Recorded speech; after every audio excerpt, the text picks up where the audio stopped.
आज के दिन को पाकिस्तान अपनी आज़ादी के दिन के रूप में मनाता है, लेकिन हैरानी की बात यह है कि पाकिस्तान तो कभी गुलाम था ही नहीं। गुलाम तो अविभाजित भारत था। फिर पाकिस्तान को किससे आज़ादी मिली? सही मायने में तो पाकिस्तान भारत से अलग होकर ही एक नया देश बना था। लेकिन आज हम इस बहस में नहीं पढ़ना चाहते और आपको पाकिस्तान के जन्म से जुड़ी कुछ दिलचस्प बातें बताना चाहते हैं। आपको जानकर आश्चर्य होगा कि पाकिस्तान दुनिया का एक ऐसा देश है जो आज भी अपने जन्म की तारीख को लेकर कंफ्यूज्ड है। यानी पाकिस्तान अपने स्वतंत्रता दिवस को लेकर भ्रमित है और दुनिया को भी भ्रमित करता है। पाकिस्तान के विद्वान इस पर किताबें लिखते हैं। वहाँ के समाचार पत्रों में ये सवाल उठाते हुए कई आर्टिकल भी लिखे जाते हैं कि पाकिस्तान का स्वतंत्रता दिवस 14 अगस्त को होना चाहिए या पाकिस्तान का स्वतंत्रता दिवस 15 अगस्त को होना चाहिए। यानी वहाँ पर भी ये बहस चलती है।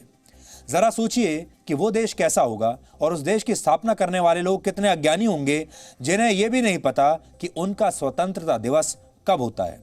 आज हमने इस पर रिसर्च किया कि जब भारत और पाकिस्तान एक साथ आज़ाद हुए थे तो फिर पाकिस्तान का स्वतंत्रता दिवस एक दिन पहले 14 अगस्त को क्यों मनाया जाता है, यानी आज क्यों मनाया जाता है, जबकि हम अपना स्वतंत्रता दिवस कल मनाते हैं।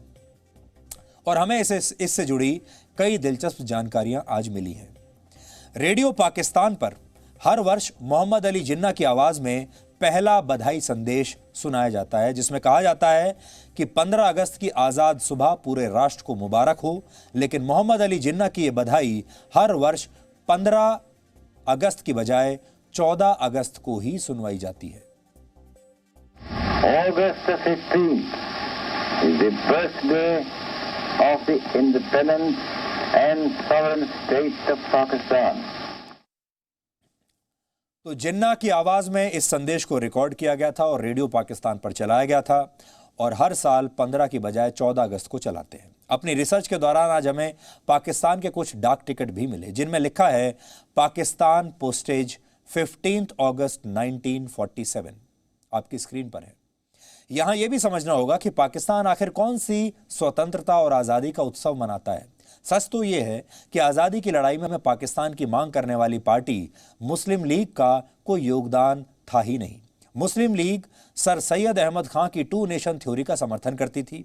सर सैयद ने कहा था कि मुसलमानों को अंग्रेज़ों का साथ देना चाहिए, क्योंकि अगर अंग्रेज़ चले गए तो लोकतंत्र में बहुसंख्यक हिंदू मुसलमानों को दबा देंगे। यानी ये पार्टी ये चाहती थी कि भारत आज़ाद ही ना हो और अंग्रेज़ ही यहाँ शासन करते रहें, क्योंकि अगर भारत आज़ाद हो गया तो ये हिंदू बाहुल्य देश बन जाएगा और उसमें मुसलमानों को न्याय नहीं मिलेगा। इसलिए वो ये आह्वान करते थे अपने समाज के लोगों से कि वो अंग्रेज़ों का साथ दें।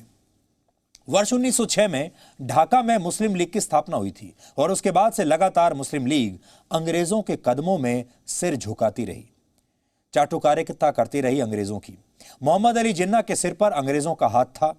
अंग्रेज़ों की मदद से मोहम्मद अली जिन्ना ने पाकिस्तान का निर्माण भी करवा लिया। पाकिस्तान के विद्वान के अजीज़ ने पाकिस्तान के इतिहास की समस्याओं पर एक किताब लिखी है जिसका नाम है मर्डर ऑफ हिस्ट्री। इस किताब के पेज नंबर 180 पर उन्होंने लिखा है 14 अगस्त को पाकिस्तान आज़ाद हो गया, ये बात सही नहीं है। द इंडियन इंडिपेंडेंस बिल 4 जुलाई 1947 को ब्रिटेन की संसद में पेश किया गया था और 15 जुलाई को यह कानून बना था। इसी के तहत 14 और 15 अगस्त की मध्य रात्रि को भारत और पाकिस्तान को आज़ाद किया जाना था। दोनों देशों को वाइसरॉय के द्वारा ही निजी तौर पर पावर ट्रांसफर किया जाना था। लॉर्ड माउंटबेटन एक ही समय पर कराची और नई दिल्ली में मौजूद नहीं रह सकते थे और यह भी संभव नहीं था कि 15 अगस्त की सुबह वो भारत में रहें और फिर कराची पहुंच जाएं, क्योंकि भारत को आज़ादी मिलने के बाद वो भारत के पहले गवर्नर जनरल भी बन गए थे। इसलिए पाकिस्तान को 14 अगस्त 1947 को ही सत्ता सौंपना ठीक था, जब वो भारत के वाइसरॉय बने हुए थे।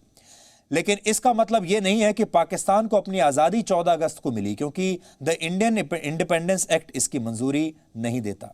अब आप देखिए यह कितना बड़ा विरोधाभास है कि पाकिस्तान का निर्माण वाइसरॉय लॉर्ड माउंटबेटन की मौजूदगी में 14 अगस्त 1947 को हुआ, लेकिन द इंडियन इंडिपेंडेंस एक्ट के मुताबिक उसका निर्माण 15 अगस्त 1947 को हुआ था। के अजीज़ पाकिस्तान के बहुत बड़े इतिहासकार माने जाते हैं, जिन्होंने आज़ादी पर पाकिस्तान के धर्म संकट का विश्लेषण अपनी किताब में किया है। पाकिस्तान के बड़े बड़े विद्वान ही नहीं, वहां के समाचार पत्र और लेखक भी इसे लेकर भ्रमित हैं और कि पाकिस्तान को आज़ादी आखिर कब मिली। इस संबंध में हमने पाकिस्तान के अखबार द डॉन का एक आर्टिकल भी पढ़ा और इसमें लिखा है कि 14 अगस्त 1947 को एक स्वतंत्र मुस्लिम राज्य के रूप में पाकिस्तान का निर्माण हुआ। लाहौर, कराची और पेशावर रेडियो स्टेशंस में कुरान पढ़ी गई और फिर रात 12 बजे के बाद आज़ादी की घोषणा हुई।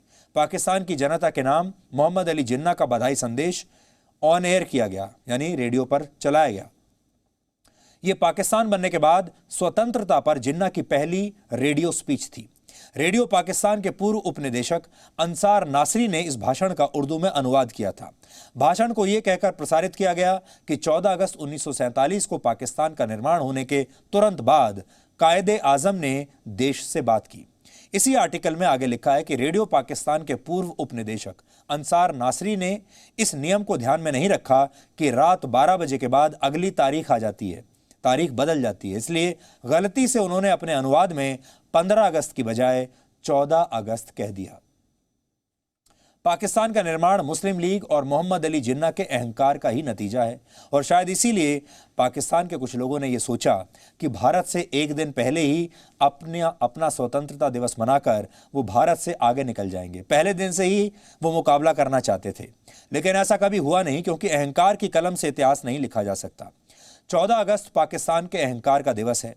पाकिस्तान अगर चाहे तो इस तारीख को आज भी बदलकर 15 अगस्त कर सकता है, लेकिन हम जानते हैं वो ऐसा कभी करेगा नहीं।